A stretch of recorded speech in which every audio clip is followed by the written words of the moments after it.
FM, your number one source for R&B and the pop. Global 99.5 FM reminds our listeners that the views and opinions.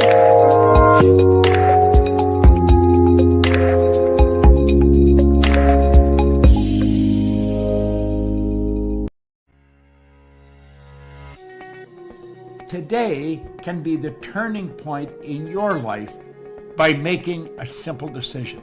Fundamental questions of navigation. Where am I? Where am I going? And how do I get there from here? I invite the leaders of our planet to ask themselves these three questions before they make any crucial decisions. But if you don't make decisions, you're going to stay right where you are. We are all map makers. We are in a time of transition. If we're going to change, we have to change the direction that we're going. Our planet needs leaders who know where they want to go. When we change the direction we're going, then we want to make sure we're going in the right direction. Leaders who can see the big picture. Because if we're not, we're going to either go backwards or we're going to stay where we are. Recognizing the psychological and the spiritual shifts and changes that need to be made, often from the inside to the outside. To be able to shape your future, you have to be willing and able to change your paradigm. Complex journeys require navigation. The path to the truth is one such journey. This is your GPS. Hairstyling services provided by J.D. Edwards Salon and Spa, Palmdale Shopping Plaza, Madera Street. Accessories provided by Chevette Williamson Jewelry. Standout jewelry for standout women.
Line for messages and calls is 801-0271. 801-0271. Those are the numbers that you can call. And WhatsApp again is 801-0271. That's for WhatsApp text messages and calls. And the other numbers are 326-027102, which is the telephone numbers that you can call into the show if you have a question or comment. All right. So all of that being said, let me go ahead and introduce our guests to you today. Like I said, they were here last week, Tuesday, and we had our own agenda as to what we wanted to talk about. But y'all have a different agenda because y'all threw me right off course and cost me go into a completely different direction. But somebody making a lot of noise. But I thought it was necessary for us to allow it last week based on where the conversation went. So, welcoming back to the show, members of the Jubilee Kingdom Alliance, and they are to tell you a little bit more about somebody's microphone is making noise. I don't know if that's Bishop Young. I don't know who it is, but somebody's microphone is making noise.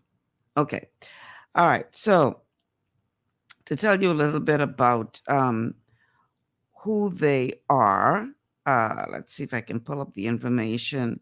So the Kingdom Jubilee Alliance is a platform that was created for the uplifting of Bahamians living here and abroad to embrace the significance of this moment, the celebration of our Golden Jubilee, as a God-ordained reset moment.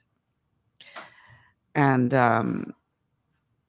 they say that Leviticus 25 speaks of a nation at its 49th, 50th year and the extent to which that nation ought to undergo significant reform. And so our conversation today is going to focus on, because we did deal with the restoration of our spiritual values in the first show. That's as far as we got based on what we wanted to discuss. So in today's show, we're going to be talking about access to land. We're going to be talking about rebuilding our families, cancellation of debt, and setting persons free of bondage, setting the captives free, rebuilding our walls.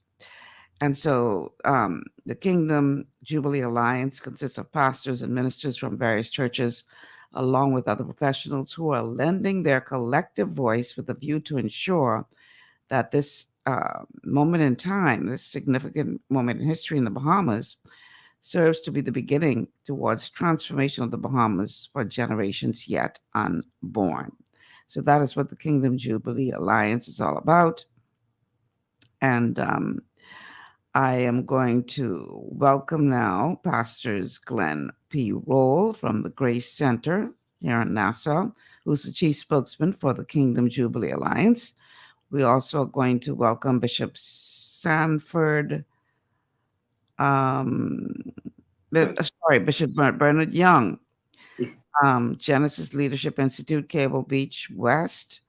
We have Kimberly Miners, Chief Evangelist Fellowship Bahamas, and she's also responsible for Global Mission and the spokesperson for Family Matters. So welcome to the three of you back to GPS. Thank you. Thank you for having us, Michelle. Thank you so much. And good evening, good afternoon, everybody who joined this platform. Thank you. And Kimberly and Bishop, you'll need to unmute your mic if you want to speak, okay? Because you're both still muted. All right. Welcome back to the show. Thank you for having us. You see, we have the lineup right here in the person of Kim. We got to make sure bring her back in. You know. Absolutely. You all caused all kind of problems last week Tuesday. Y'all ready to show the pot again? We hope to lend to that disruption, that necessary disruption. We hope to lend to that today again. Why reset? Why do you believe that this is the time for the Bahamas to look at this is not just another celebration, but a reset moment? I'm sure I'm sure we could add to that in different way, but in short, I do believe, as I would have indicated, that we have come to accept our nation as a God-ordained nation, that the Bible is a reference point to us. It is based in who we are constitutionally. It is also based on our struggle, our value systems, our belief. Mhm. And so if we were to be given, if we were to embrace the ideals of that book, the creator of the book, the God of the Bible and the God of nations, Mhm. then I believe in his wisdom, he sort of set landmarks by which we appreciate that those landmarks represent the what I call a season for reform, for change, for adjustment, for realignment. And that is the biblical perspective. I do believe naturally we found ourselves as a nation undergoing significant challenges that summons us to reset, summon us to look at how we're doing things. I Right. think Hurricane Doreen is an important marker in our nation's history. But I believe Jubilee also is an important point. The death of the Queen, for an example. Where do we go as a nation? One of the pieces you played last week that deal with King Charles, I think he himself acknowledged that the world is at a place where we need to look at things. So there's so many things. Our prime minister is going around the world promoting the idea of environment. So I believe the Bahamas being paradise plays a critical role to all of that. And I think the church ought to have a leading role or a significant voice in the direction of the nation, given the fact that we believe the God of the nation has desired for the Bahamas to be blessed. And I believe their laws and their principles, if we embrace them and govern ourselves by them, then it could lead us into even more prosperity that we would have seen over the past 49 years. Mm-hmm. Anybody else want to chime in before we dive into the topics that we're covering for today? I'm going to add to what Pastor Glenn would have said. I would wish to chime in and say this from Uh-huh. this perspective. Reset is critical. God is the orchestrator of resets. Nations that find themselves off center from where they ought to be. There's a historical pattern of nations in the right path, starting right and veering off the path. And the Almighty always sends a word to realign, to reset, to reestablish the nation on the right path. And we are in the context of what I just said, in a divine moment where a word is coming forth to realign the nation, for us to check ourselves and re-identify with where we really are going. I believe it's the Tribune, our local daily, the Latin phrase "Quo Vadis, Bahamas," which Mm-hmm. simply means stop and look where you're going. And I believe we're to stop, look, examine, look at the foundation that we're standing on. Are we moving truly in alignment with what the forefathers gave us, that gavel of the Constitution, and our firm belief in the supremacy of God? This is that moment where we're resetting and re-examining and re-establishing, and the right, I don't want to say institution, the right spirit to do that is the Spirit of God manifested in God's people, speaking to the moment and speaking to where we really are. So that's how I sum it up. All right. Kim, let's get you in here, and then we're going to jump into the areas that we're going to cover today. I just want to add that it is obvious to all of us that something is happening, not just in this country, but around the world. And the Bahamas, this is our Jubilee year. When we take the context of the Bible and what 50 years means, this is our Jubilee year. A reset is happening. The question for all of us to be asking is, how do we want that to look? Reset could be that you go back to the foundation, the way you started, or reset could mean you reset it and set a new course. And so while we're at this really pivotal point in our nation's history, we believe that it's important that, Glenn likes to say this, it's important we have these conversations. And now we need to decide, what will the next 50 years look like? And so that's why I'm here for sure. I want to be a part of adding my voice to the conversation as what I believe and just being consistent with my relationship with the Lord, what I believe the next 60, 50 years in certain areas should look like for this country. So I'm excited about the moment that we're at. I think this is a great opportunity for the Bahamas, but with the great opportunity also comes great danger, because it's not just those of us who are at the table now having this conversation. It's the other guys as well who are having this conversation, and they're looking for ways to infiltrate now while we're talking about this reset.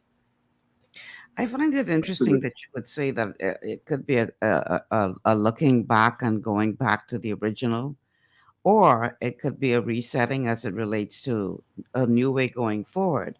Do you believe Absolutely. that the best way for the Bahamas is a hybrid of both, where we revisit some of the traditional values that we seem to have walked away from, but at the same time we embrace the new technologies, the new ideas, the new vision for the new Bahamas? Do you believe it's a hybrid that we should be looking at going forward, or are you on one side or the other?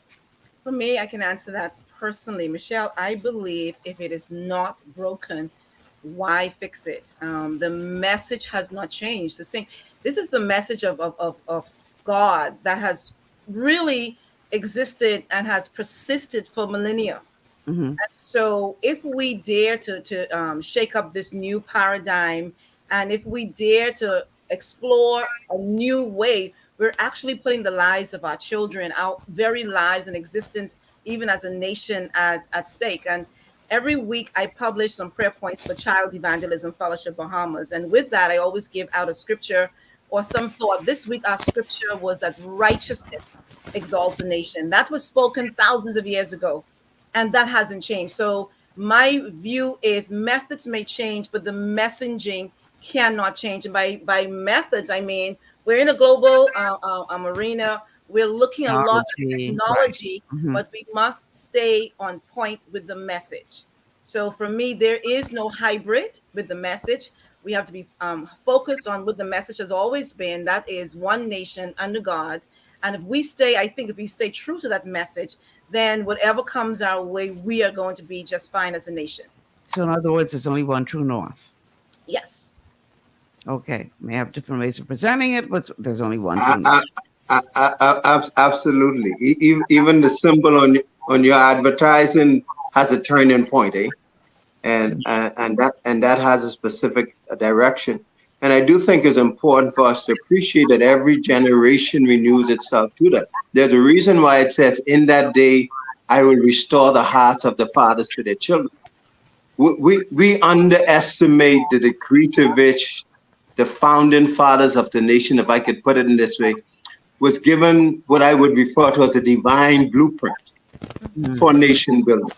Okay. Now, I do think it's our responsibility to take that blueprint, to flesh it out in, like you refer to, modern terms, modern language, modern technologies, but the value system should not be lost in the process. And I think that's part of what the reset is about, that we go in these different directions and we lose the value system. If you see our own country, for an example, wrestling with some of these ideas by virtue of some of the laws that is now before us. And these laws have implication beyond our country. These laws are reflective perhaps of other nations and their value system. And so I agree, I join, I believe, Kim and Bernard in this context, that this part of the reset must first ensure that we have a solid footing in terms of what the founding fathers envisioned, in terms of what they saw as a nation building. And when you really check the language of the Constitution, Michelle, it's a beautiful language. This idea of upward, onward, together. This idea of caring for the least amongst us. This idea that for an abiding respect of the rule of law. This idea that no law should cause us to be enslaved. We believe these are ideals that are not only ancient, but we believe they are the foundation in which generations yet to come shall also be able to build on. All right. Okay. Also, Michelle, I would Yes. also wish to just reinforce this by saying. I'm not hearing Bernard too well, so I'm not too sure. Yeah, I Can you think hear me? the challenge. Can you hear me Yeah, now? you're gonna have to speak up. Yeah. Okay. I am reinforcing this fact that the foundation stone of the nation is the supremacy of God, His word, His truth, rightly divided. It's all about leadership. It's also about progressive revelation. In every age and time, it's the same message, but it's progressively revealed in each generation and time. We're in a high technological age. We're in an age of robotics. We're in an age of fast movement and fast pace of everything. And the word is still the foundational truth. Now we have to, with the right leadership, progressively advance it so that it could be the feet, the hands, the eyes, the ears, the spirit of the moment. And it also speaks very clearly the ancient landmark. What it's like when you determine where your property is by the landmark, by the land stakes. Hmm. When they are moved out of position, everything is uncertain. And some things in our country, in our values, in our identity, have been moved out of place. So we are revisiting Mhm. these ancient landmarks in this whole concept of reset to remind us this is where the stakes really are. This is who we are, so that we don't be carried away by everything that's seeking to now take us in a direction that will jeopardize the future and future generations yet out there. Well, speaking of which, moving of landmarks, one of the key things here I wanted to talk about is access to land.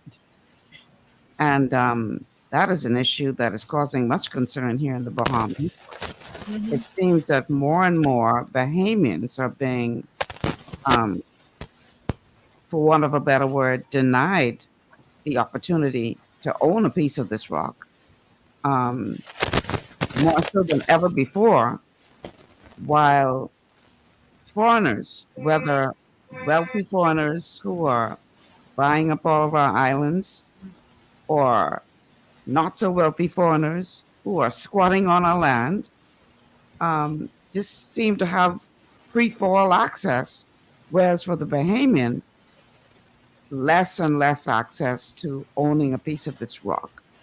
Is there some kind of spiritual connotation that is attached to that? If I can lead it, I'm sure others will chime in. But again, to the same God who's the God of nations is also the God of land. So, he said to the children of Israel, I'll take you to a land, and that land what it represents certain things. Mm-hmm. He even said to them, if you don't behave yourself within the land will spew you out. Right? Shell, I'm a firm believer that the land itself is speaking to us in many ways, but nobody's listening, right? Mm-hmm. I think about this. It was an important policy position. When we talk about the original blueprint for nation, it's an important policy position. I believe the founders got it right when they put in place the Immovable Property Act, right? And the idea that a government at some other point came and removed that, not only associated that to significant prices increase, etc., but in essence, they were literally saying that if we have to forego the land to others at the expense of the citizen, then this policy had the potential or the impact of doing that. I'm from the Exumas, for an example, and you could hardly find a key in the Exumas No, all of them in gone. which, say that again. All of them gone. You Exumas. you could you could hardly find a key in the Exumas, You ain't right? finding. My hometown, Black Point, perhaps is the soul, and that's why it is referred to as still the virgin place, right?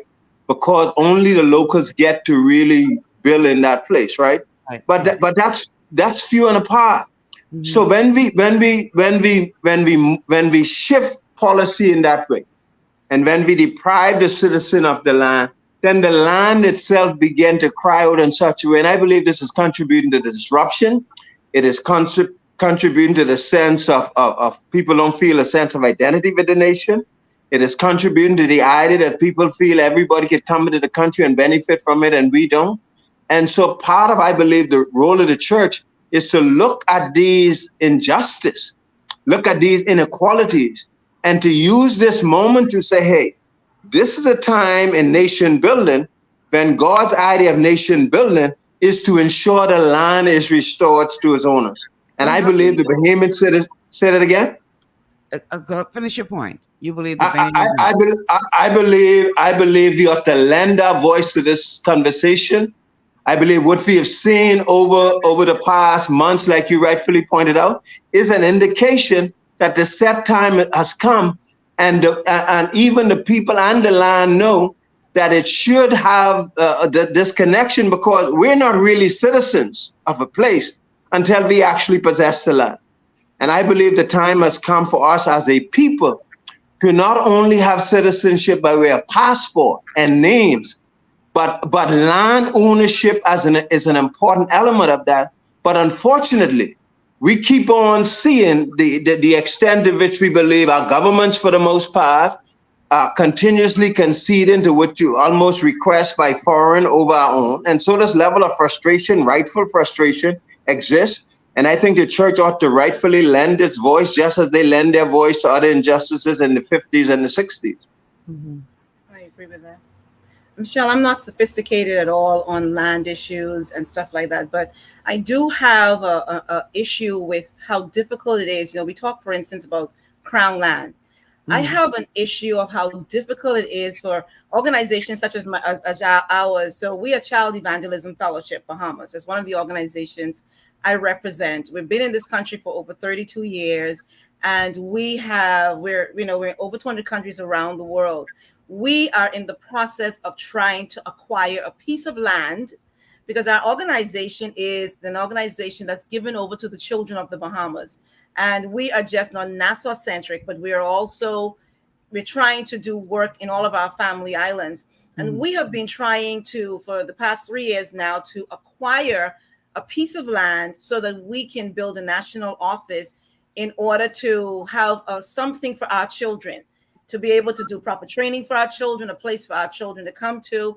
And it has been one of the most frustrating processes, calling Lands and Survey, trying to get information, et cetera, et cetera. Now, I'm only talking 3 years. I've heard horror stories from persons who have been dealing with this for years and years and years. So I do believe that the government needs to look at organizations such as ours. What are we trying to do? Who are we trying to cater to? And I think there needs to be some special consideration given in the way the land is actually given out, because we are looking for the land for the children of this nation, to do work for the children of this nation. So that's a very sore point with me right now. As a matter of fact, I was calling Lands and Survey today, and there's a lovely young lady who's trying to assist me, but we're going nowhere fast in trying to get a piece of land for the children of this nation. Very sad indeed. Go ahead, Bishop. If I might add to that. Firstly, the wealth of a people, the wealth of a nation, comprises its human resources, its people, its land resource, and the physical and other material resource. And for us, it's our sand, right, our sea, and our sunshine. And if we put a contemporary context to sand, sea, and sun, hydropower, solar power, we're talking about fisheries, mariculture. We're talking about agriculture for the land, separate and apart from ownership. And of course, our sand is a multi-billion-dollar business that is an asset of the Bahamas, and I believe in my heart and in everything that is in me, that everything in the Bahamas is for Bahamians to be exploited and utilized in such a way. And if we have to invite in foreign interests, it's on a partnership basis, not on a you own the asset, Mm-hmm. foreigner, and you provide me with jobs. I get terrified. It's horrifying for a guy like me when Yes, I sir. get jobs. What about ownership? It is Hmm. about ownership. And this whole ethos of this value, this moment, this time is a kairotic moment, which is a God moment. And there is a new mental consciousness and awareness among leaders. And we're trying to inject that virus, for lack of a better description, into the consciousness of the people. So we can see our government institutions are put there by the people, for the people, not something separate and apart from us. And we must now come into that conscious realization, particularly as people of God, particularly people led by the light and inspiration of God, to be able to clearly, with confidence and boldness, articulate these truths to help wake us up. The church needs to be awakened. And when I say church, I want to clarify that. Not institution, not denomination, but the people that claim to have the indwelling presence of God. We Mhm. need an awakening. And this reset is all about an awakening, a reestablishing, and getting us back on the right track concerning our people resource, our land resource, that's our real estate, our natural resources, sand, sea, and sun, and everything else, our carbon credits. Oh, come on, talk to me. That's another thing that is an asset and a resource that should be in the hand and trusteeship of the people called Bahamians. What do Uh, you? uh, and Michelle, I think the Bishop Young point about the church ought to engage in this conversation. That when we read the Bible and it says, "I've taken you to a promised land," that was not just meant to be some far distant place, right? Right. It was meant to convey a message that not only did I allow you to go by way of slavery and oppression, but I did indicate to you at the end of that you're coming out with great wealth. I will give you a land, right? So the greatness of our story is notwithstanding our history. The greatness of our story is that the God who found us and allowed us to go by way of all of these difficult places now finds us or entrusts to us a land that is loaded in the many things that Bishop talked about that can lend itself to the liberation of our people. So it's not just liberty in terms of our spirituality, but also liberty in terms of our way of life. And just to think of it, if we could just say it practically, the idea that one of the richest countries in the world is wrestling with even having to find national insurance money, really 50 years later, should not be the direction that we're going. And so, yes, we appreciate the role of the founding fathers would have played as an interim to get us to this point. But we also say with good governance, with righteous governance, that these things, these assets, these wealth within the land possessed by the people were meant as a means to sustain us in every which way of life. And that is to also lift the standard of every single Bahamian as we would have known. I think a part of the challenge is that, how do you now reverse what has happened in terms, or I mean, can it even be done? Because as you pointed out, now, because of the repealing of the act, um, foreigners can come in and buy up our land, and we see it happening in Exuma. There's nothing left in Exuma. Exuma is gone. You go and search for a key to purchase an Exuma, and you would be very, very hard pressed to purchase to find anything available now. And the thing is, it's all gone to private owners. Yes. Okay, so these are wealthy people who come in here with their long dollars and they buy up all the land. And the thing is, land is something they don't make no more. That's right. So once it's gone, It's gone. it's gone. I know under the Penling era, he never used to sell a land. He would lease it to you for 100 years, but he ain't selling it. You ain't Absolutely. Absolutely. What is the danger of a nation that does not own its own land? Bishop laughing. I know why he's laughing. Well, I don't want to preclude anyone what they have to say. No, go ahead. No, go ahead, Bishop. Go ahead. It is obvious what the end is the total annihilation and self, destruction. When you don't own the land, the asset, the rock that you reside on and your nationhood is tied to, but you've parlayed it out to others, and the persons creating this situation and the persons benefiting from the sale and the wealth in terms of money, because there's an exchange. The foreign investor has the asset, which he can have in perpetuity and forever. And you have some money which goes like that after one or two generations of certain select families. And the whole thing about nation building is averted and aborted. And so you've in fact sentenced the nation to a path that is a slippery slope. And of course, generations yet unborn, we have not even thought about their best interest. So this moment of reset, it's not reversing, it's resetting, shifting laws that were on the books and taken off. If the laws were benefiting Bahamians, it's simple. You could fix that with yes, sir.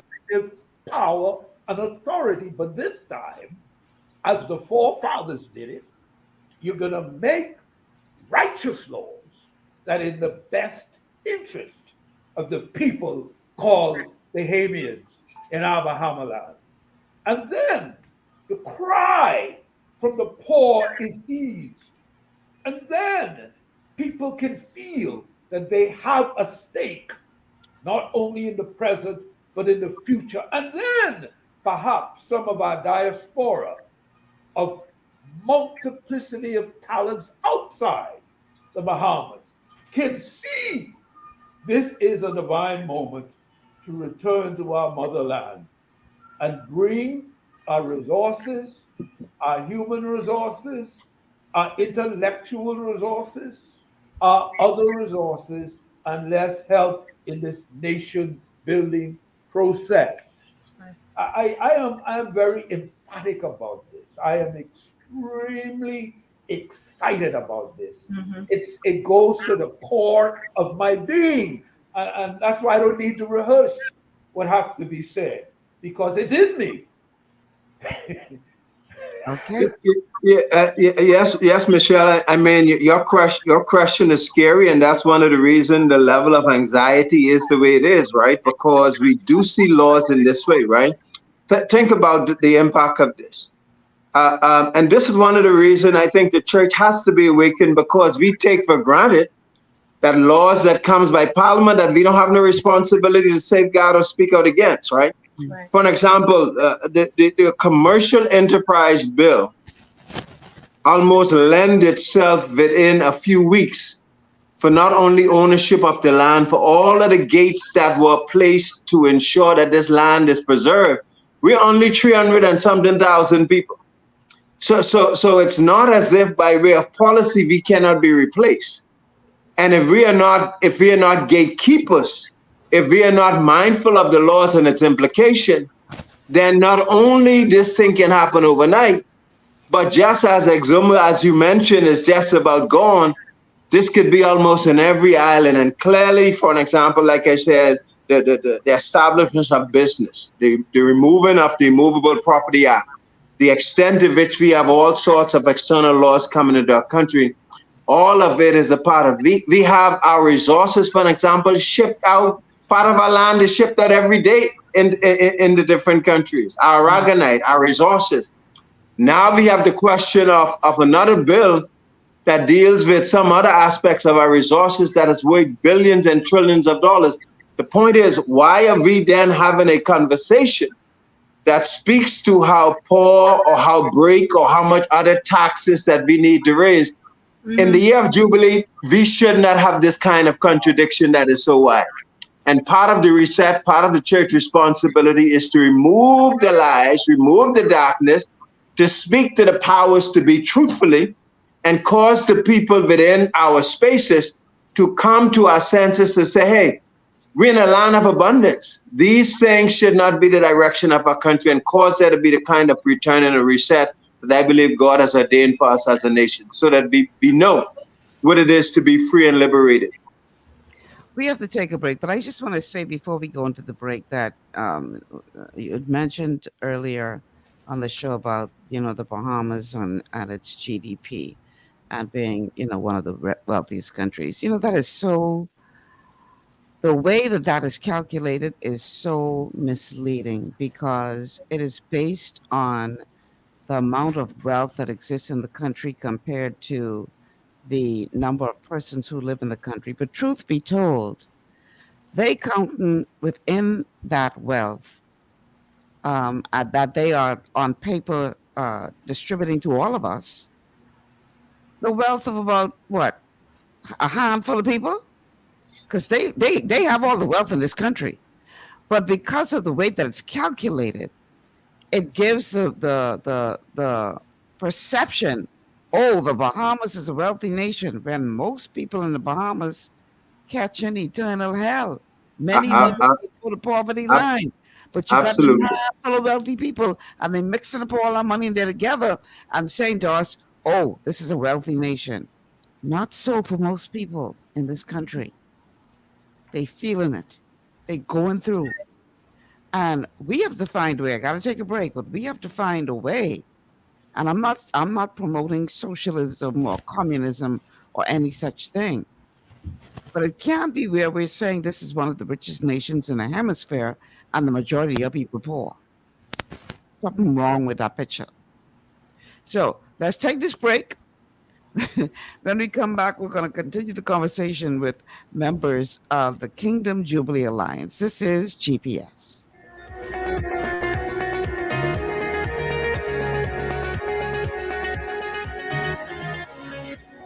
Global Paradigm Shift will return after this. Understanding your microbiome, also known as your gut ecosystem, can change everything you thought you knew about nutrition, digestion, immunity, and metabolism. Keeping your gut ecosystem healthy and balanced is essential. Ultimate Microbiome by Longevity was specifically formulated to optimize this ecosystem. It provides the advanced support your gut needs through prebiotic, probiotic, and postbiotic supplementation. Our unique blend of probiotics includes Lactobacillus and Plantarum, healthy bacteria that can help prevent harmful bacteria from taking over your gut. Increasing your gut's population of beneficial bacteria creates a more balanced gut microbiome, which has been shown to aid in weight loss, skin health, sleep, mood, and may even help with seasonal allergies. Ultimate Microbiome also promotes the production of postbiotics. Postbiotics are key to help regulate your gastrointestinal health. To enhance digestion, Digizyme Multi-Enzyme Complex, a blend of 5 specific enzymes, has been added to Ultimate Microbiome. It can help break down food so your body can better absorb nutrients.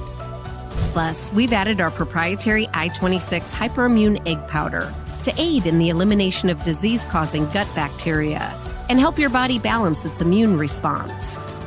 Ultimate Microbiome, the scientific, proprietary, and holistic approach to gut health that helps optimize your body's entire gut ecosystem. To learn more, contact your Longevity associate.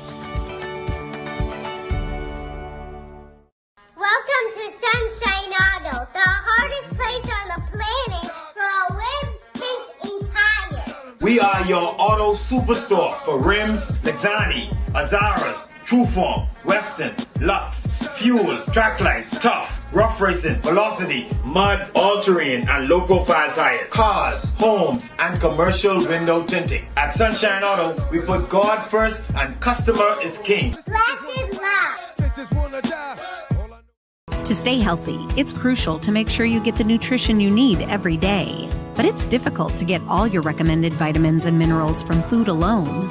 Even in the United States, 94% of people are deficient in at least one nutrient. Beyond Tangy Tangerine 2.0 by Longevity is a simple, convenient, and affordable way to help your body get the essential nutrients it needs. It's an advanced plant-driven multivitamin mineral complex that contains certified organic whole foods, trace minerals, and antioxidants. BTT 2.0 supports your body's natural defense system with a proprietary blend of energy-boosting and body-loving nutrients, plus prebiotics, probiotics, amino acids, and enzymes that support digestion. With an unusually high ORAC score of 8,000, you get even more antioxidants to help combat free radicals that can cause damage to your cells. But to get the most benefit and value from any multivitamin, your body must be able to break down the nutrients so you can fully absorb them. Otherwise, they'll just pass through your system without doing any good. Beyond Tangy Tangerine 2.0 was specially formulated with synergizing cofactors to ensure you get maximum nutrient absorption. Beyond Tangy Tangerine 2.0 is the easiest way to give your body the balance and complete daily vitamin mineral supplement it needs for optimal support of your overall health. To learn more, contact your Longevity associate. This portion of GPS is brought to you by Tiki Bikini Hut at Junkanoo Beach. Great food, cool tropical drinks, and family fun in the sun. And welcome back to GPS, Global Paradigm Shift on Global 99.5 FM. Michelle Malcolm in your company, chatting today with members of the Kingdom Jubilee Alliance. And here's how you can join in on the conversation. The telephone numbers to call are 3260271, 3260271, 3260272, 3260272, and the WhatsApp line for messages and calls is 8010271, 8010271. We are streaming live on Facebook on the official Michelle Malcolm and Global 99.5 FM pages. You can also check us out on our official YouTube channels, and you can catch us on Capo Bahamas channel 974. On the radio dial here in the Providence, 99.5 FM is where you go. Also, a huge welcome to our audience out of Grand Bahama. Last but by no means least, you can download the Global 99.5 FM app and check us out there. So we're talking today to members of the Kingdom Jubilee Alliance. This is part 2 to the show that we started last week, Tuesday.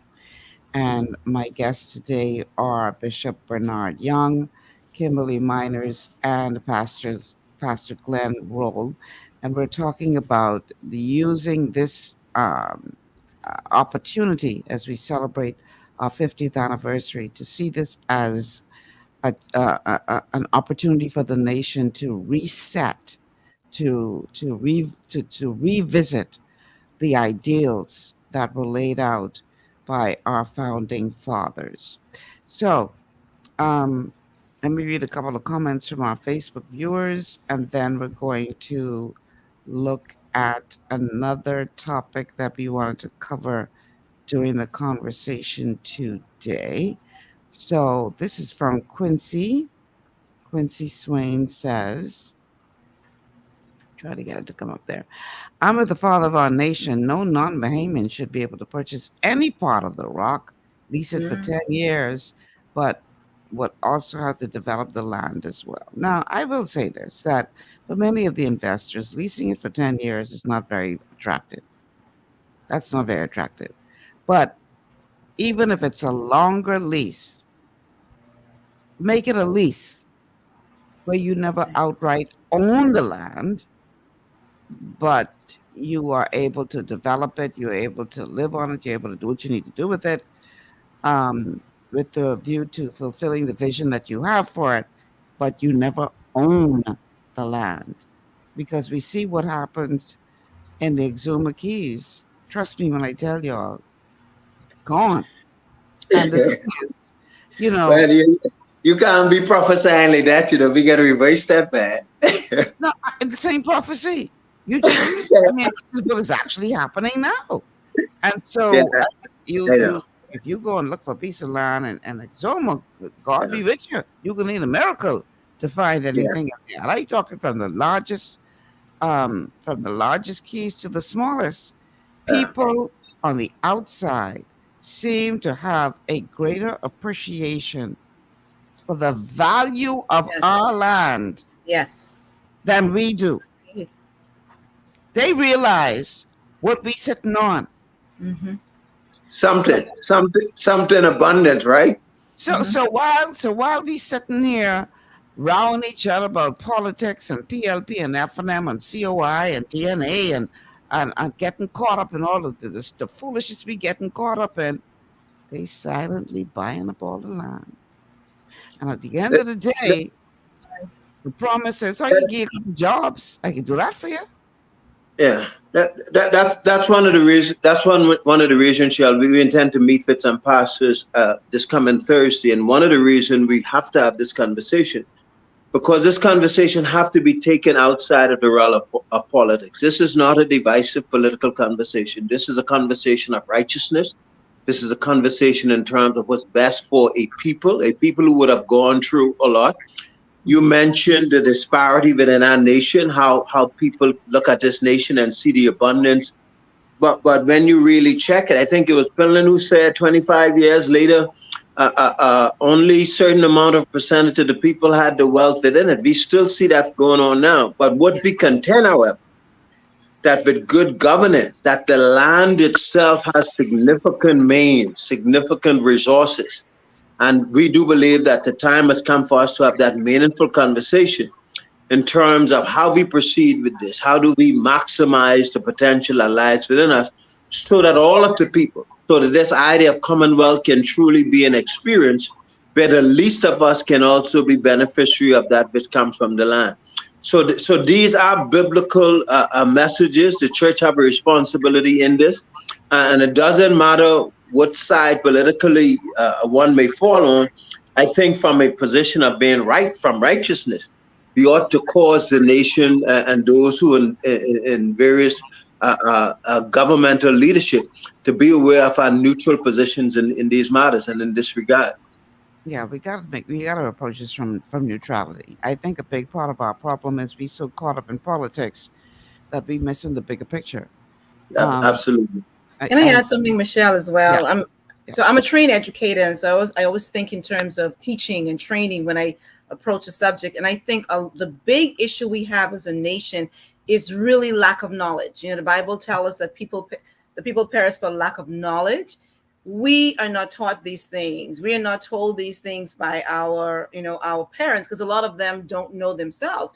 So I've thought about that often, of how the foreigners understand the value of this land more than we do, because we were never taught it. We were never taught how precious this land is. Very I think deliberately so. that is why, yes, and I think all of it is by design. Keep us ignorant, keep us focused on other things, give us enough of something to keep us distracted. And so I think part of the responsibility of the church in this season is to educate the population and all these things that we're bringing about. And, Pastor Glenn said it just now, we cannot look to the politicians, and we've been lazy as a culture. We've looked to the politicians. And as a teacher, parents came on report card day and they were upset with me because of the lack of the education of their children. We have not taught our parents that it is your responsibility to raise your children. I come alongside you to assist you. God is going to hold you accountable. So the point I'm making is there needs to be an education and a re-education of our people. And I think the church needs to lead the way in that. We've got to teach our people to stop looking to the politicians to solve its problem. We have got to teach our parents, stop looking to the schools and the government to solve your problem, but to take personal ownership of what God has blessed us with, and that comes through education. So this is a really critical time right now for us as the Kingdom Jubilee Alliance to step in. It's a critical time for us as a country to kind of step in and educate the masses. We are suffering for a lack of knowledge.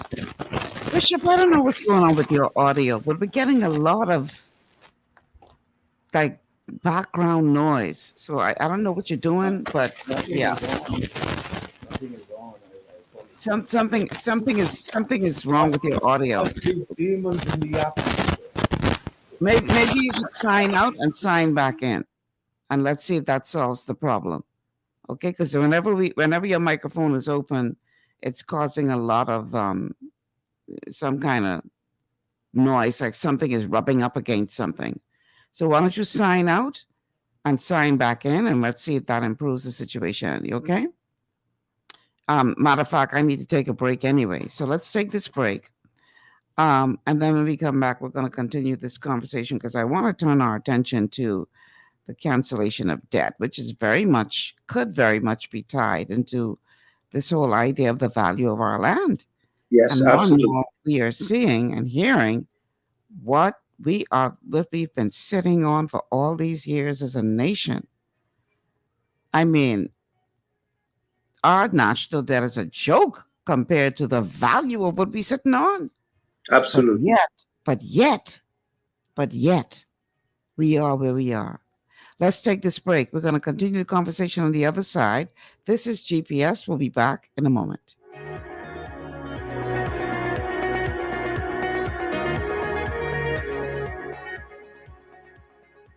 Global Paradigm Shift will return after this. Your body's immune system is under constant pressure from things like stress, lack of exercise, and toxins in the environment. It's crucial to be proactive and support your immune system with the nutrients it needs to function effectively. But it's often hard to get these nutrients from food alone. Introducing fast-acting Zinc Plus Immune Support by Longevity.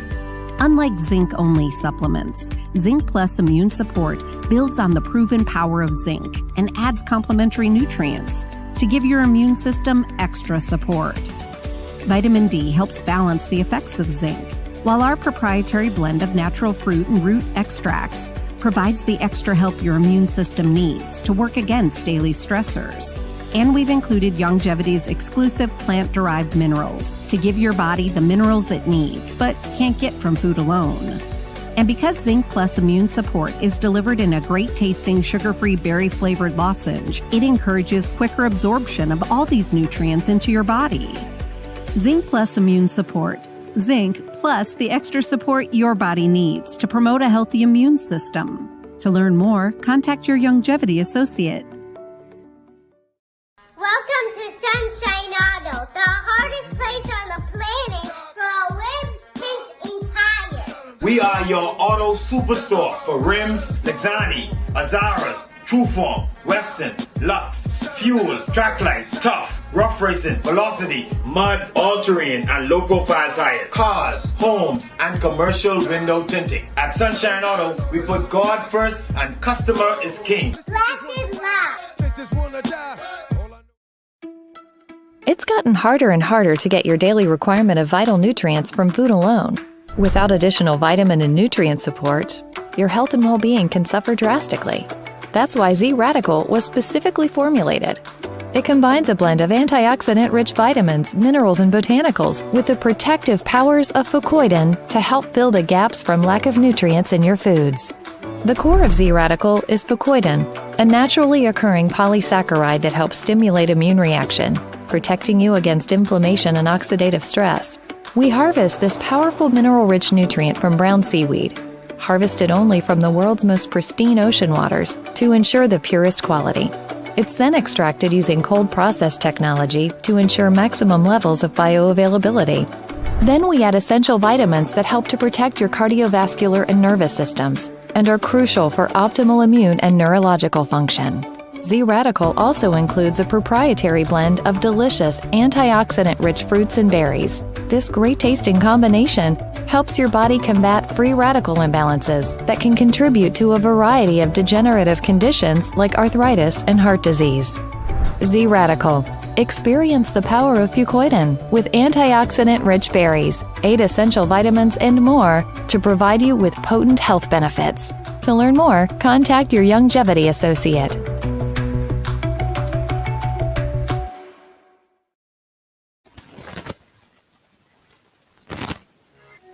And we are back. Welcome back to GPS, Global Paradigm Shift on Global 99.5 FM. Michelle Malcolm, your company with members of the Kingdom Jubilee Alliance. We are discussing matters of national concern on this, the eve of our 50th anniversary of independence. They're asking the question, is it time for us as a nation to use this as an opportunity to reset? The telephone numbers to call are 3260271, 3260271, 3260272, 3260272. The WhatsApp line is 801 0271, 801 0271, and that's the number that you can both call in or text us.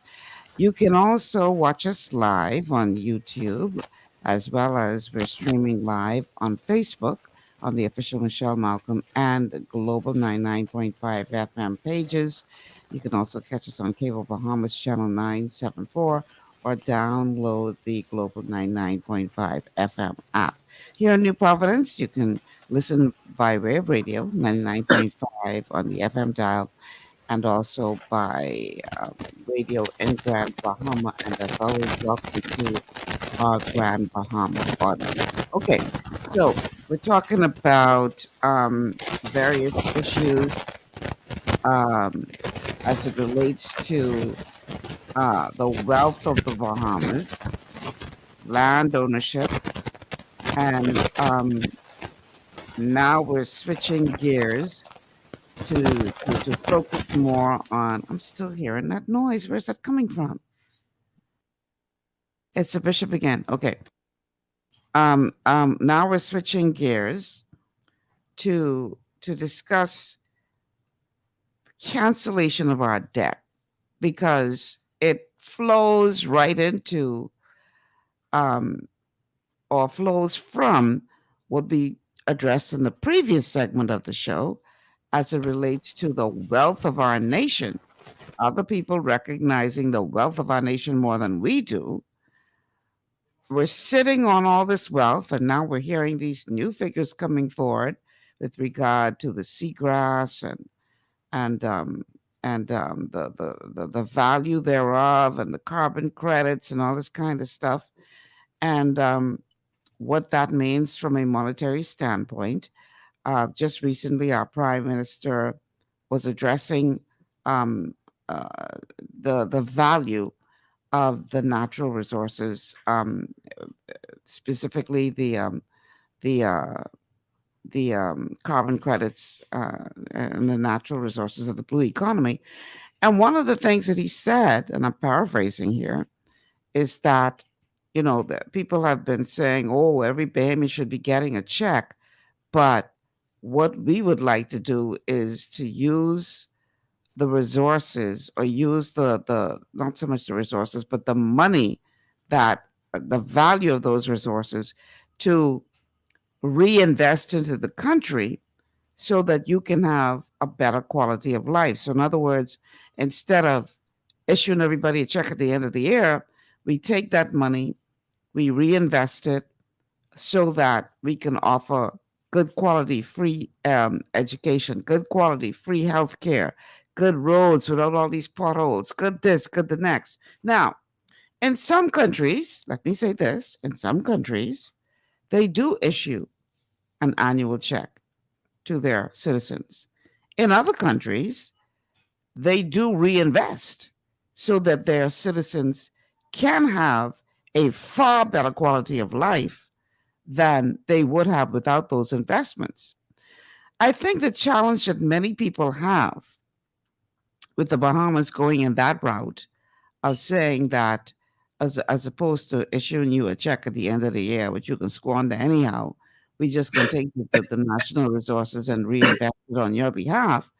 I think the challenge that many people have is that whereas that may work very, very well for some European countries, People don't trust our leaders. They don't trust our government to do the right thing, to do it without the problem that we've had with successive administrations of corruption. They don't trust this government. They don't. When I say government, I ain't talking PLP, FNM. I talking about government in the Bahamas. So many people are like, we ain't want you manage nothing. Give me my money. Let me do what I want to do with my money because you're on proof that you can't manage a tuck shop.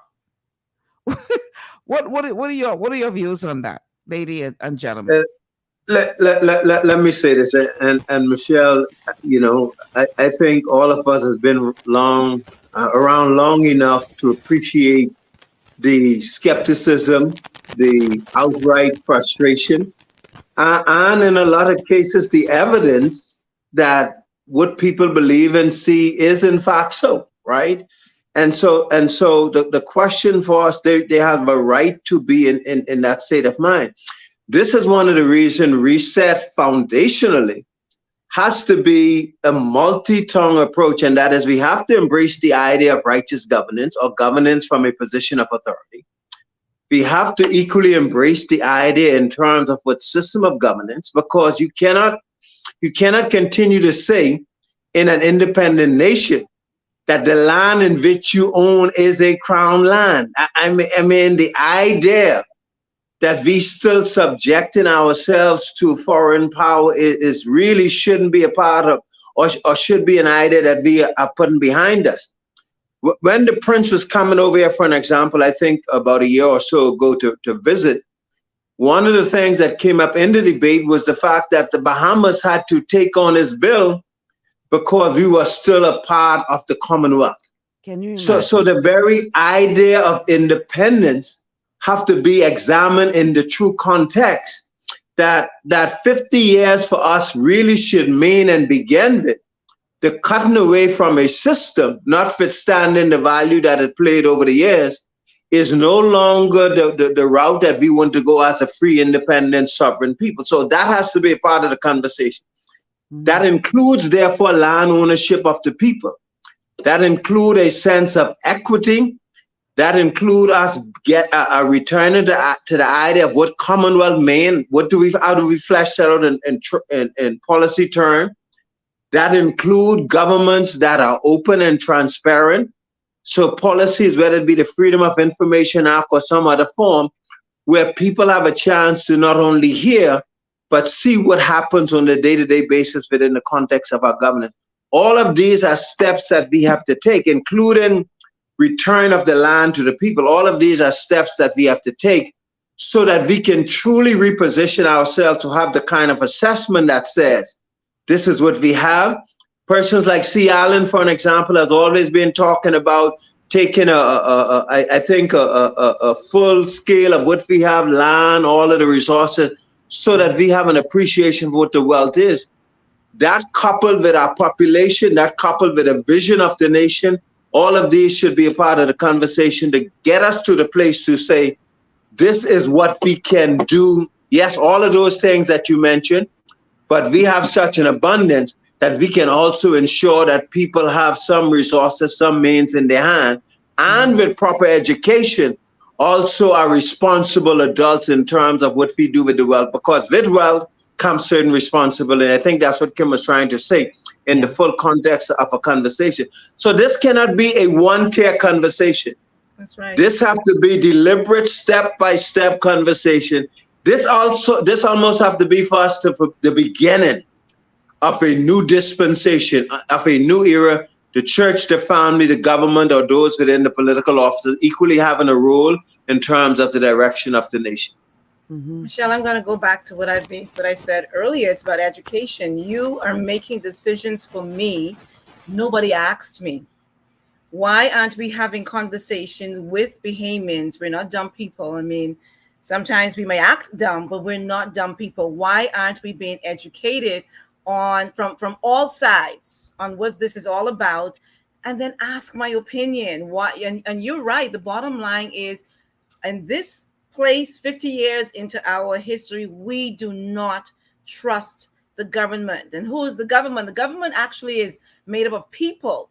And so I have always maintained that unfortunately we keep our good children away from politics. We don't say to our sons and daughters who we are raising to follow the Lord to go into politics so that you can clean it up. So we keep our good children from politics, and then we end up at this place in our history with men and women that we do not trust. And it doesn't mean that a handful of them are not trustworthy, but for the most part, we don't trust the government. So again, I think this is an opportunity, and I think this is what Glenn is saying as well, for the church, for the voices of those of us, and Bishop Young is distinguishing those of us who call ourselves believers from those of us who are practicing Christians. We know who God is. We are submitted to his will to our lives. I think this is an opportunity for those of us who are practicing believers, because I think God has given us the answers. I think in each of us is a part, and this is something that Glenn likes to say, in each of us is a part of the answer. But I think now we have to come to the table, and we have to then, put together a blueprint. Glenn talked about what we're doing on Thursday. We're coming together in a conclave to discuss the way forward. So let's come together, let's discuss a blueprint, and let's tell it to the masses. And the politicians, that's not the answer for us right now. The church has got to step up and be a part of this reset. Bishop, before you jump in, I have a caller on the line that's been waiting for quite a while. So let's take this caller, and then we're going to come to you. Caller, welcome to GPS. Thanks, Michelle. Mm-hmm. And hello to your guests. It's good that they're back on. I'm liking the points that they're saying, and that you're bringing forth in questions. Excellent. Thank you. Now, there's only one hitch to that. For decades, we've had leaders who haven't been listening to the people. And as a Christian nation, I mean, we say that we need to function with Christian principles in our Constitution, in the preamble. But, I mean, we're reflecting that we're not really fully a Christian nation. And but there's enough believers in our country that make up the church to make an impact in the decision making in this country. And so far, it seems as though that voice has been silent. And not because they're not in those buildings or under shepherding or righteous leadership or men of God, men and women of God, but that it seems like they've not been shepherded in that way. Yes, we're being trained for the eternal, but we're in the here and now, and we're supposed to make impact while we're here. Right. And so, how is it that groups, gangs like the FNM and the PLC has had so much run and reign in this land, and deliberately and legitimately so, because they continue to put themselves up for governing position, and they refuse to listen to the people and what the needs of the people are bringing forth to them to do for decades. And so let me do a little history. Give me a little minute here. At the turn of the century, August the 28th, 1999, the Lord put forth in the atmosphere an entity called the Church Network. Whenever he does something or says something, it means that it's needed, or it means that it's something that is coming or should be here. And so, imagine that now, the turn of the century, 1999, he made mention of 4 men that were shepherds then, powerful shepherds. And it didn't go through. Since then, it's been stirring of trying to get there, but not quite. And it amazed me and saddened me at the same time, because, again, This is how our nation came about. Mamas and papas who believed in God, trusted in God, to tell the leaders, give this nation over to God. And yet, the body is not getting together enough to say, if the leaders that are offering themselves and have been offering themselves in these two gangs all these years, these decades, are not considering to do what not even demanding, what we're instructing them to do, what we're asking them to do, and now pleading for them to do, then it is only fitting that the same people who vote them in, and the majority of which, this being constitutionally and from our history and up to now, a Christian nation, the majority of which being believers, should be able to make enough impact and effect to change this. Even if it means to delegate someone, just like these groups come and delegate and put someone in the area and say vote for them, to delegate someone, righteous someone, to say, we need this person in there. We need the numbers to be affected. We need our voice to be in that house, which is ours, to be heard and to get things done. You know something, back in the early church, Nero, Rome became so discomforted, so disquieted by the believers who weren't trying to rally and get in no position of leadership in their government or try to take. No, they were busy trying to take the word of the Lord around. But Nero, Roman emperors, got so agitated by this group that they went to crazy means to eliminate them. That's how much effect a church, the body of Christ, who is united truly, can make a difference. Leaders can be so agitated, so shaken up that they decide either to get against them, and we've had them against them all these decades. So what's that? Or to concede in such a way and try to regroup and still find a way in. Right. All right. What are we going to do? What are we going to do, church? Let's let our we panel. are truly the body. I know. Thank you, Michelle, for giving me all this time. This is what we need. Yes, we have people who can give answers, but unless those people that we put in power are going to exercise those answers, are going to let those answers materialize, we are just shooting breeze. I can leave it at that. Praise the Lord. Thank you so much for calling.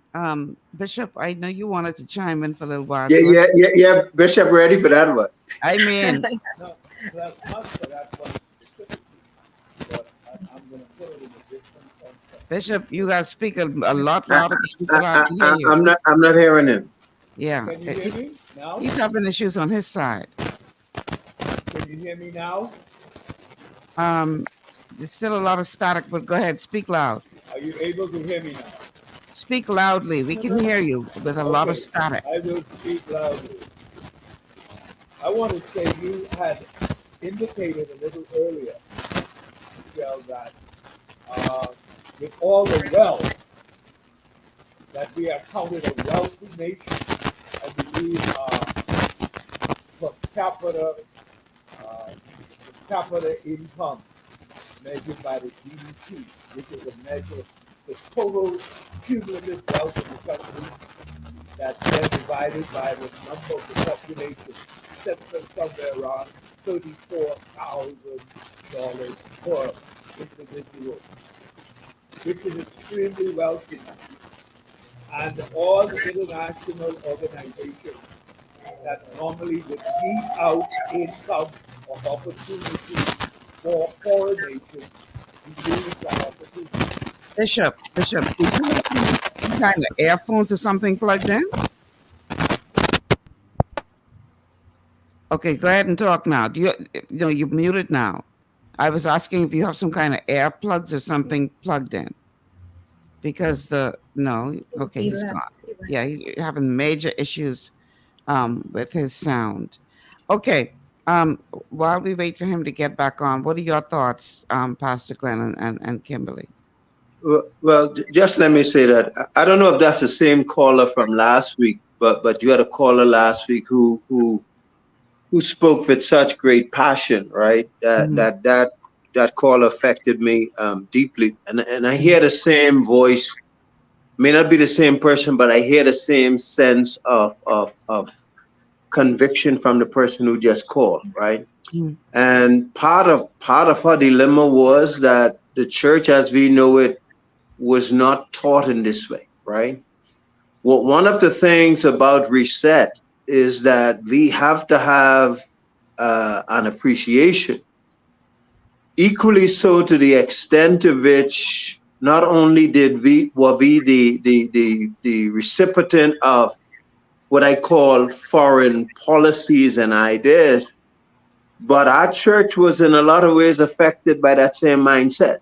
That the church as we know it uh, is yet to take on its own sense of what its pure and true mandate is. And I do believe, Michelle, that part of, and I said it on multiple arenas.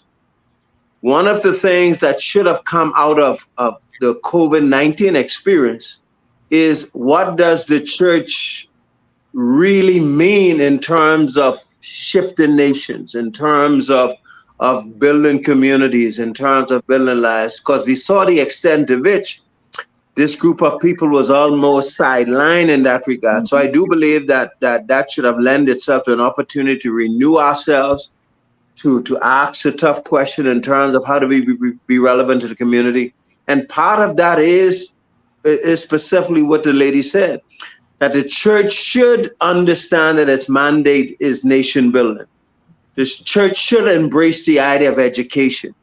The church should embrace the idea that it has responsibility in terms of what family life means and all of those things. Why? Because if we don't take that on from a God perspective, then all of the gates, all of the entrance point that Bishop Young talked about last week, we're going to find other things coming to our country. And I believe that is what has happened. But I'm hoping that we are sufficiently awoke enough, whether it be by way of the noise from certain communities, or whether it be the pending law that the government is seeking to pass, or whether it be the ongoing land dispute, that I'm hoping that it will wake us sufficiently to understand that we do have a responsibility to educate our people, to teach our people that we have a responsibility to be stewards of land, stewards of our family life, steward of nation building, and to do so from a God perspective. And so I do believe part of this group, part of the conversations that we are going to be having in the coming weeks and months is to get that sense and that consciousness with pastors, with members of our colleagues who say our nation summons us in this way. Let us renew ourselves. Let us study to show ourselves approved so that we can be relevant as we go forward in terms of the next 50 years in nation building. All right, Pastor Glenn. I'm sorry, Bishop Bernard Young. Let's try to get you back in now. You have to. I think you are muted. No. But now we're not hearing you at all.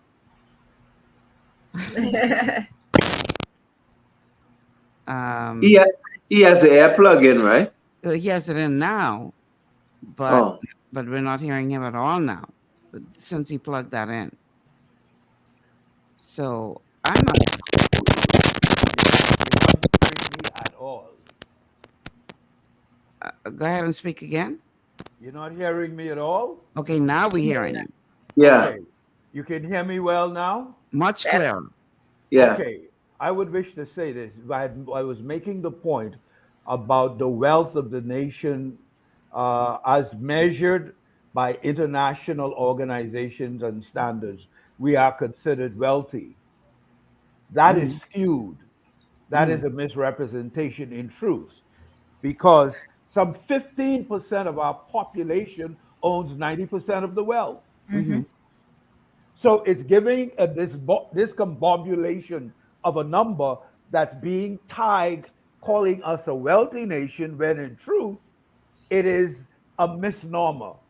It's skewed. It's not real.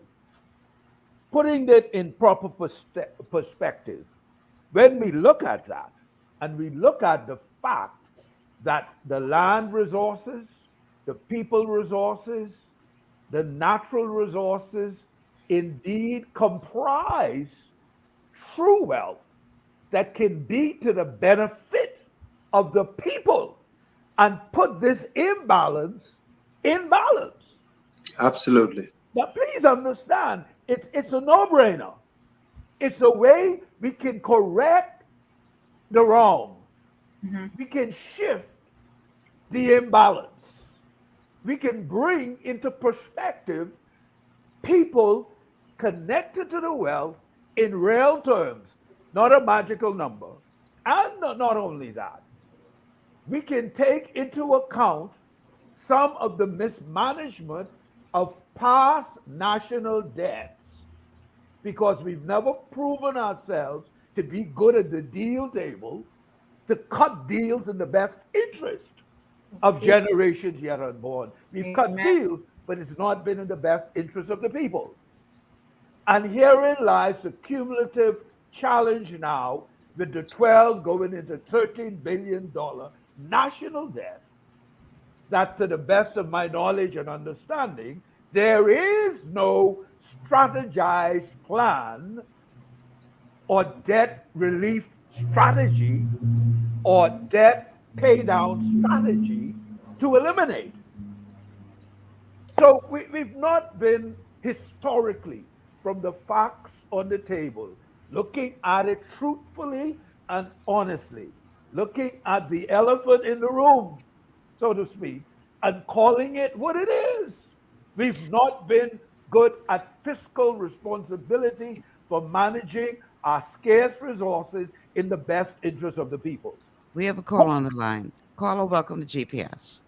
Good afternoon, Michelle Malcolm. Good afternoon. How you doing? How your guests doing? I'm good. I know, but damn, I all right. We're pretty well, thank you. We with Michelle, so it's bleeding off. Go ahead. Yeah, Michelle, I've been listening to your show. They change people like Kingdom Jubilee Alliance. Michelle, don't get mad at me because you get angry every time I call and hang up and carry on. No, I just don't like foolishness. See, and especially when we... You know, it bugged me, right?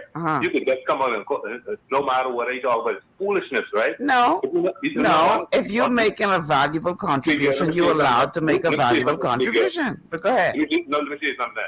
These guys you are talking is Christianity, foolishness, right? The Bible, foolishness, right? And you know what? To be indoctrinated, to be Christian, foolishness, right? You know what? And allowed to be all over the airways as if, that's what the people want. To be saved with Jesus and foolishness. So, so for the last hour and a half, that's all you hear? Listen to me. I've been hearing it from basically all my life. No. I talk about this particular show. Honestly, listen here. Christians have an opportunity to be in place, and they collude with every single government, okay?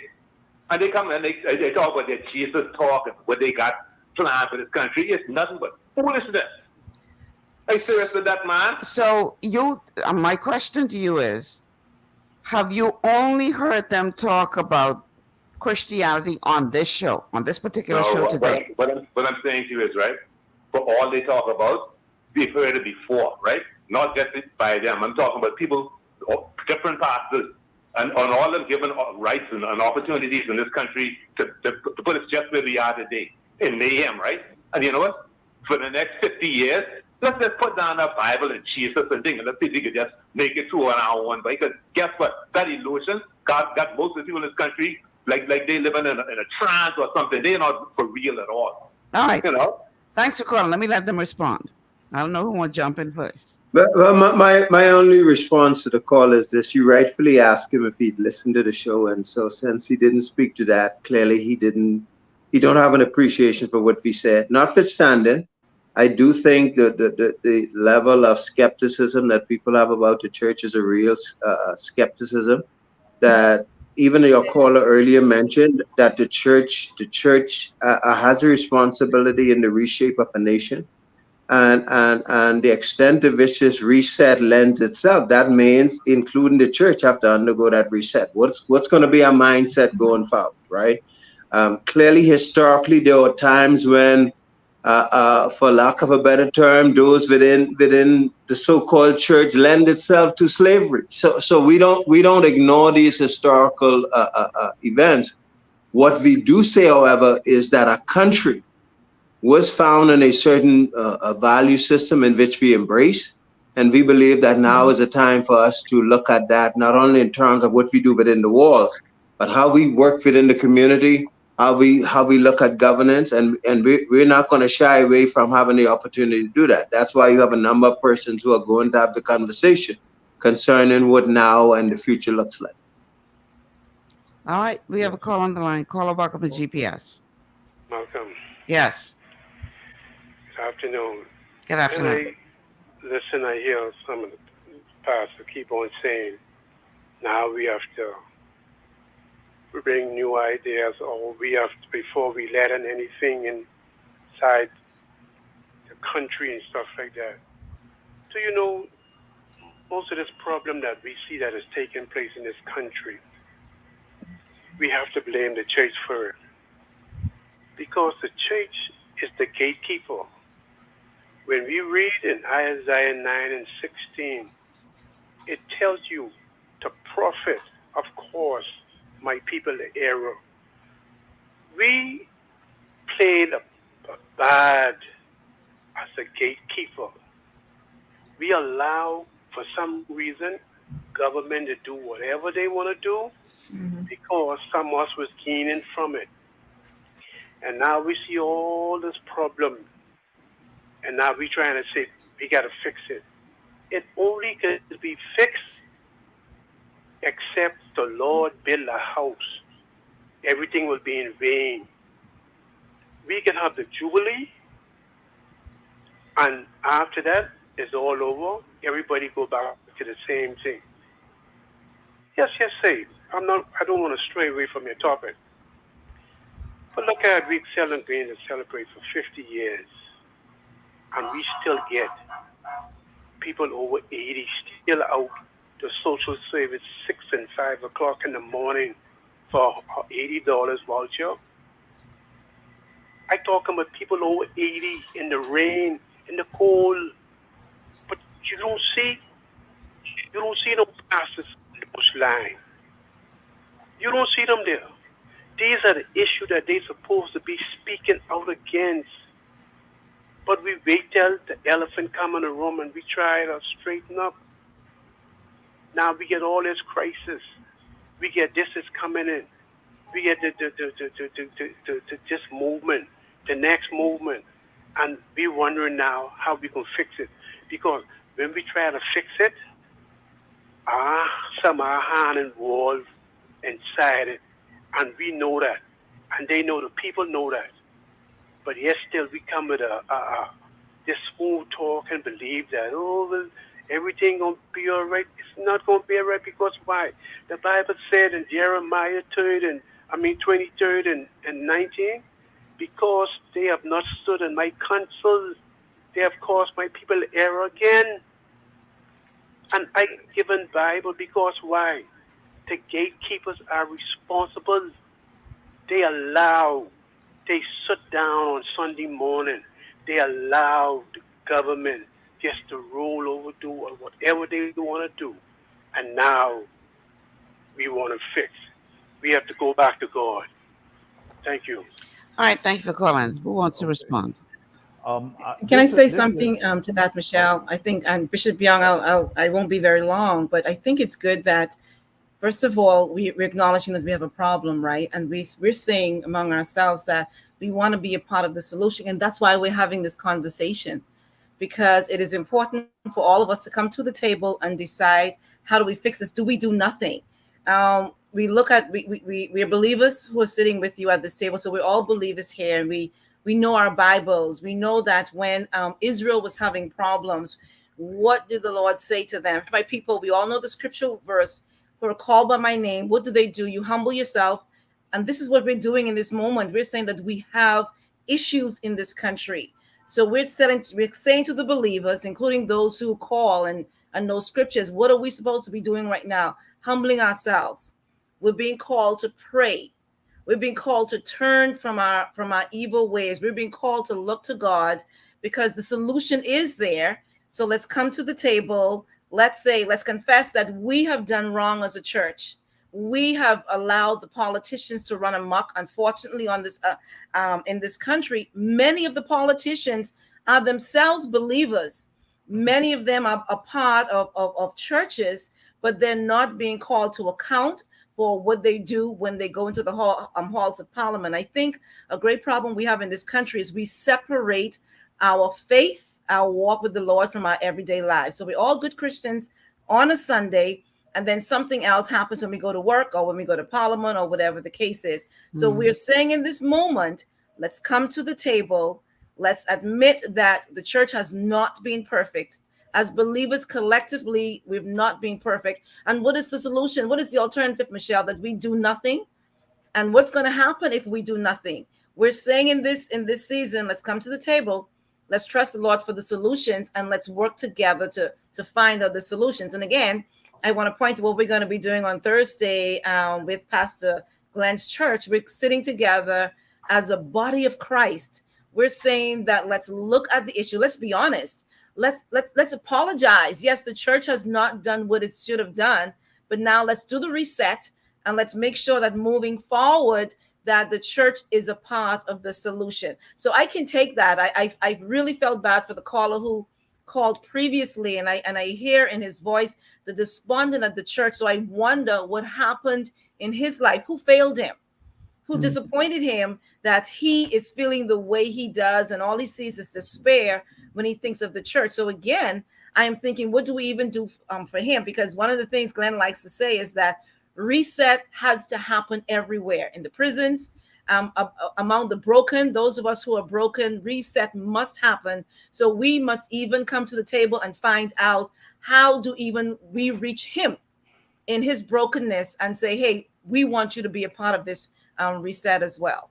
All right, Bishop, let's hear from you. A great part of this reset is the reset of repentance, a vital component in shifting the atmosphere for persons out there to hear unequivocally that we have failed you as a church. And we are asking God's forgiveness in terms of repentance to him, and asking your forgiveness as the people to whom he has placed us as gatekeepers in. We have miserably failed you. We have not done the things that we should have done, and have done some things we ought not to have done. And I do believe where you wear that repentance out front, and it's known nationally, it's not done in a corner, admitted that we have failed God, our assignment, which was you. And in this reset, an integral part of this moment is for us to come to him in contrition, in repentance, and ask his forgiveness, because that's why forgiveness is there, so that there is a change of heart. Part of the reset is a change of heart, a change of spirit, a change of attitude, a change of mindset, to do it right, to speak truth to power, to be the church, consistent with the church that handed the keys to the forefathers and say, now lead us, build a nation. And once that is done, it is out there. There will be no more callers coming, well, you failed. Yes, we have admitted that. We have repented. All right. Ask your forgiveness. I think, Michelle, too, that a part of that, because again, too, it's also expectation, right? And I believe one of the things that in this reset, the church have to take in, and when I say the church, I speak of all of us collectively, that we have to equally appreciate that, notwithstanding being on the pews, and yes, there should be an expectation in that sense, but pastors, preachers undergo challenges like everybody else in that regard, and there's a moment all of us are summoned to this place of oneness in the sense that, hey, we are a broken nation, right? And yet in our brokenness, the God who created us yet reconcile, yet forgives. And so we have this built-in opportunity to begin the process. But I share in both what Kim and Bishop Bernard said, and that this moment is not to excuse us. This moment acknowledges to us that, yes, we have equally gone adrift. And this is an opportunity for us to realign. And it begins with us internally, but it also means that we have to recommit and rededicate ourselves to the service of the community. And this is one of the reasons that we're having this conversation and lending our voice in this way. All right. We have to take a break. On the other side of the break, we're going to continue this conversation with the members of the Kingdom Jubilee Alliance. We are, running fast out of time. But in the last portion of the show, I want us to talk about setting free persons in bondage. A lot of people in this land are in bondage, whether it's financial bondage, whether it's spiritual bondage, whether it's because they've been terribly hurt or misled or abused or you name it. A lot of people right now are walking around in invisible chains. How do we help them to break free? We're going to talk about that on the other side of the break. Stay with us.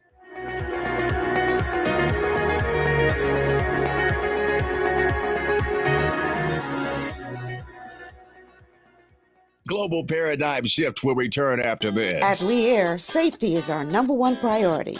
Flying since 1996, we offer scheduled flights into Fresh Creek and Mangrove Key Andros and Great Harbor Key, Berry Island, twice daily, 7 days a week. Affordable charter services are also available to anywhere in the Bahamas and the Caribbean. Lee Air Charter Services. Call 225-3267, 702-7127, or 322-1317 for reservations. Understanding your microbiome, also known as your gut ecosystem, can change everything you thought you knew about nutrition, digestion, immunity, and metabolism. Keeping your gut ecosystem healthy and balanced is essential. Ultimate Microbiome by Longevity was specifically formulated to optimize this ecosystem. It provides the advanced support your gut needs through prebiotic, probiotic, and postbiotic supplementation. Our unique blend of probiotics includes Lactobacillus and Plantarum, healthy bacteria that can help prevent harmful bacteria from taking over your gut. Increasing your gut's population of beneficial bacteria creates a more balanced gut microbiome, which has been shown to aid in weight loss, skin health, sleep, mood, and may even help with seasonal allergies. Ultimate Microbiome also promotes the production of postbiotics. Postbiotics are key to help regulate your gastrointestinal health. To enhance digestion, Digizyme Multi-Enzyme Complex, a blend of 5 specific enzymes, has been added to Ultimate Microbiome. It can help break down food so your body can better absorb nutrients. Plus, we've added our proprietary I-26 Hyperimmune Egg Powder to aid in the elimination of disease-causing gut bacteria and help your body balance its immune response. Ultimate Microbiome, the scientific, proprietary, and holistic approach to gut health that helps optimize your body's entire gut ecosystem. To learn more, contact your Longevity associate. For all your building needs, it's Carib Construction and Project Management on Gladstone Road. We build it all. Schools, homes, hotels, and more, including structures requiring a Phase 3 electrical contractor. We also provide project management services. The first step towards your dream building begins at Carib Construction and Project Management. Call us at 376-1556 or 341-4466. One of the things I love about the mailboat is their relationship with Bahamas Air. I can earn travel points on my international freight and redeem them when I fly. For me, online shopping is easy with Mailboat's U.S. addresses and regular freight delivery to Nassau. Plus, I can always prepay customs and freight, and they always notify me when my package arrives. Yeah, a lot of people think the mailboat is just for shipping, but they also offer a safe and secure storage facility at affordable rates, all in a central, convenient location. We also offer passenger service into Freeport multiple times per week with a seating capacity of over 450 persons. With family movies on large screens, one hot meal included, and on-board lounge for snacks and soft drinks. We're the mailboat. We're bridging people, products, and places.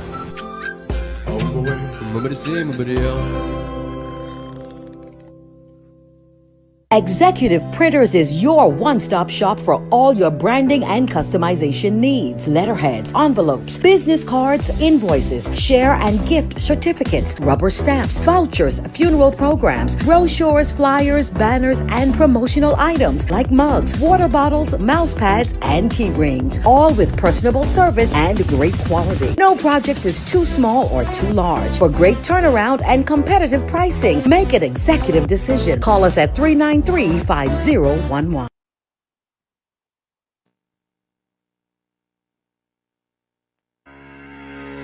Welcome back to GPS, Global Paradigm Shift on Global 99.5 FM. Michelle Malcolm here with members of the Kingdom Jubilee Alliance talking about the Great Reset. Is this the time for the Bahamas to examine where we are, where we've come from, where we want to go, with a view to resetting for a better future?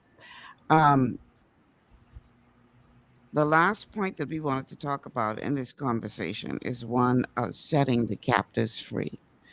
You know, one of my favorite musical artists is the late Bob Marley, and he had a really great song called Redemption Song.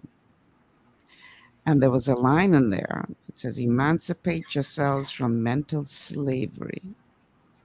None but ourselves can free our minds.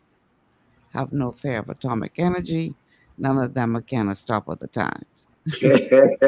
How long shall they kill our prophets while we stand aside and look?" Whoa! Some say it's just a part of it. We've got to fulfill the book. Won't you help me sing these songs of freedom? Because all we ever had. Wow. Redemption Song. Wow. Those lyrics are decades old. Wow. But still so true today. Now, if my voice didn't sound so froggy, I would attempt to sing that. But I want to run none of our listeners off the air today. Yes. But Mr. Marley was so right. So many of our people, all of these decades later, are walking around and shackled, locked right up in bondage, and have no idea that they are slaves. And many of these people, because of the bondage that they are in, the pain that they are in, the disillusionment, and they lash out at everything and everyone else around them. Yes, yes, yes. When we need to help people to find a way to break free of the bondage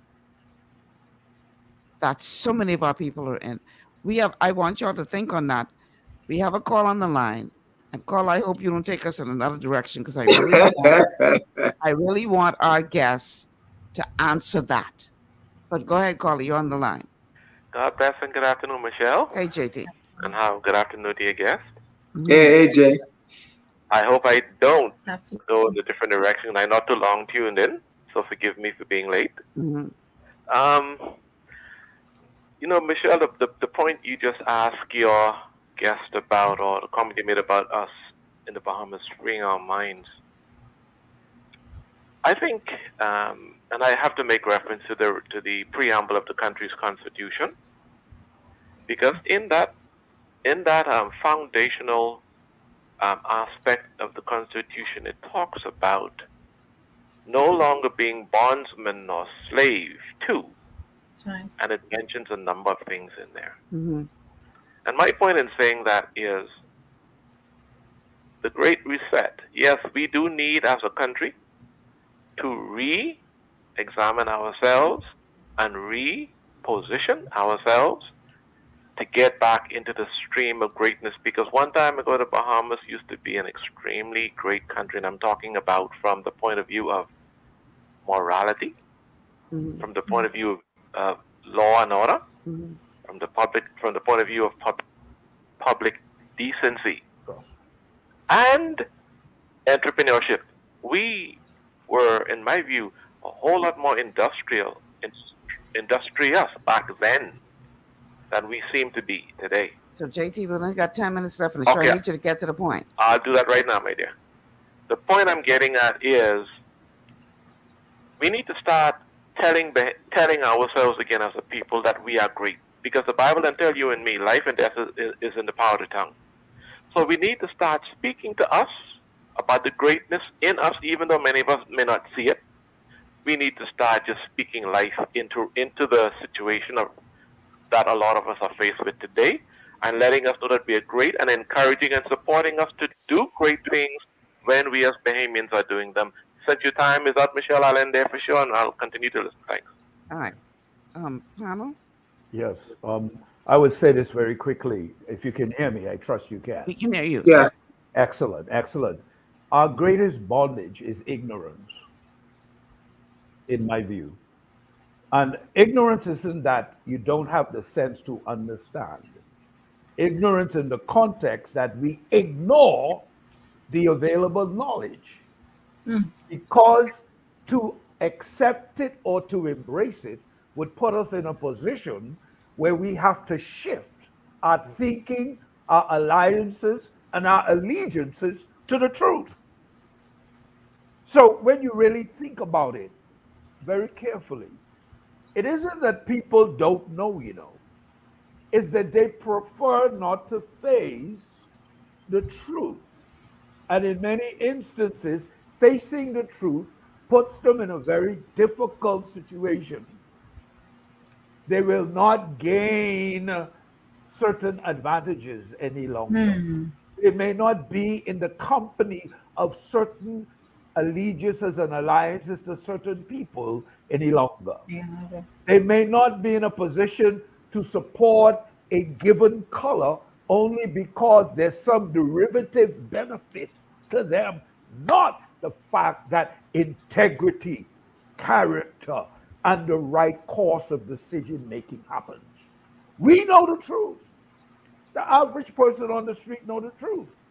But the reset of the mind has to come from church leaders strong enough and willing enough to stand up and face the possibility of going on that cross.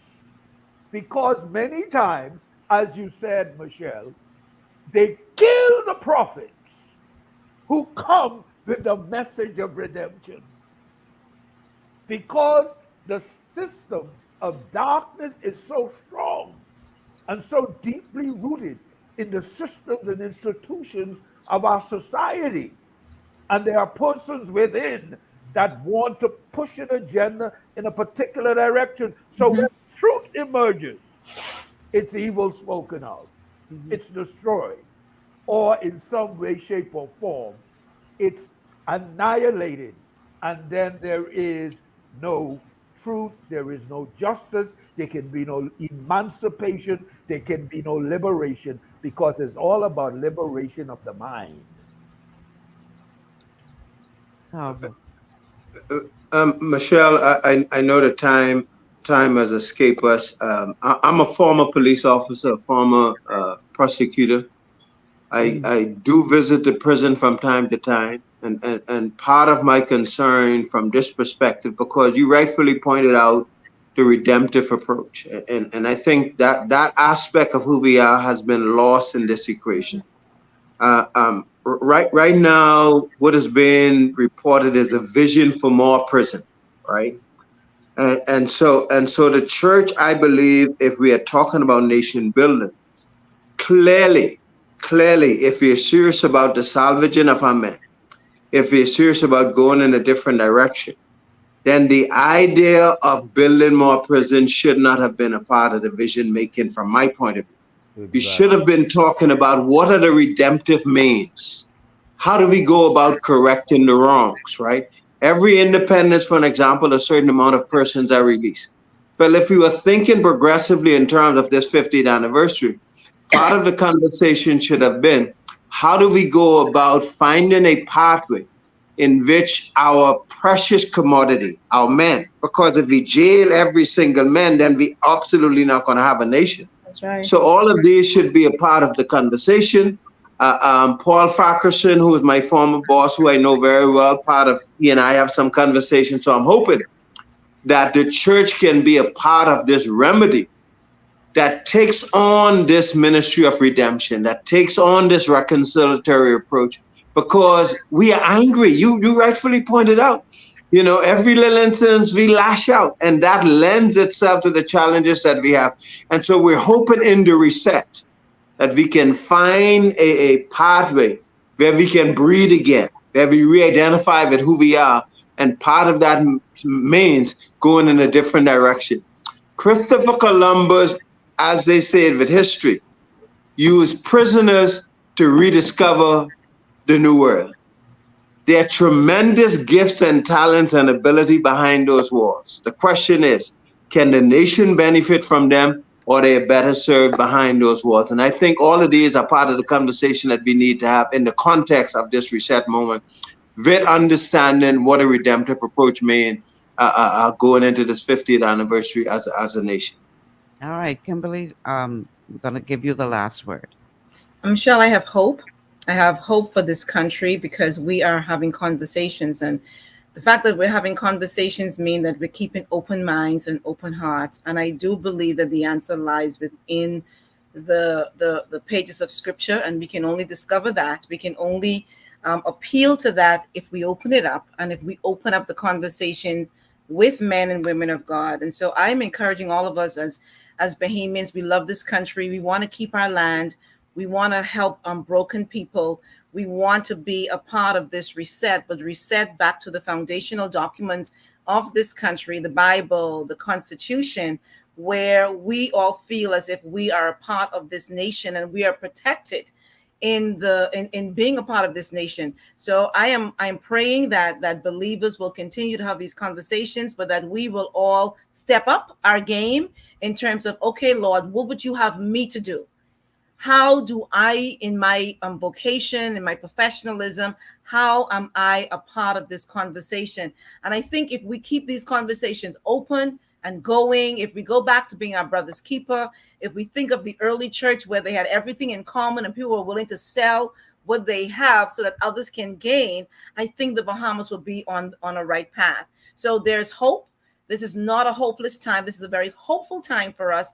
And I hope that everyone feels the same way, that we're going to be a part of this great reset in a hopeful way, where the Bahamas is going to look like what we envision it to be 50 years past, that it also looks like 50 years into the future. So thank you so much for the opportunity to be on this show today and to share our hearts with the nation. Thank you all for being here. Somebody has decided with 2 minutes left that they can call into the show, but I can't accommodate. I'm sorry. You should have called earlier because we got to wrap this thing up. Real quick, can you all just tell me about the event that's coming up on Thursday? Well, this Thursday we have what we call a ministers' conclave, and in short, it is really an opportunity for pastors, ministers, persons who are involved in different areas to review from whence we have come, but also begin to project what the future looks like, what this moment is for us. And so all of the persons here are going to be a part of that, and we have extended opportunity. Where, when, what time, etc. Because you really want to know. Marathon Road at 7 p.m. That's at the Wallace Building, which is near Star Insurance. My telephone contact is 449-8000. That's Marathon on Thursday, July the 6th. 7 p.m. Wallace Building, Marathon Road. All right. Gentlemen, lady, thank you so much for being a part of the show today. I really appreciate you all, and all the best with your event coming up on Thursday. But thank you all for contributing to what I thought was a valuable discussion. Thank you so much for being here. Thank you very much. Appreciate it very, very much. Thank you. All right. So Thank you, tomorrow, gents, ladies. you know what that means. We're going to be focusing on an issue of importance to your physical health. I know y'all don't like to tune in. A lot of y'all on Wednesday because y'all figure, man, I need to learn. Yeah, until you come down with something serious. Then all of a sudden you're trying to find my number and calling me panicking. Miss Malcolm, no. Listen and get the knowledge that you need to protect your health because prevention is always better than cure. Tomorrow, Wellness Wednesday. I'll see you then. Until then, I'm Michelle Malcolm. Thank you so much for tuning in, and I'll see you guys tomorrow. Take care.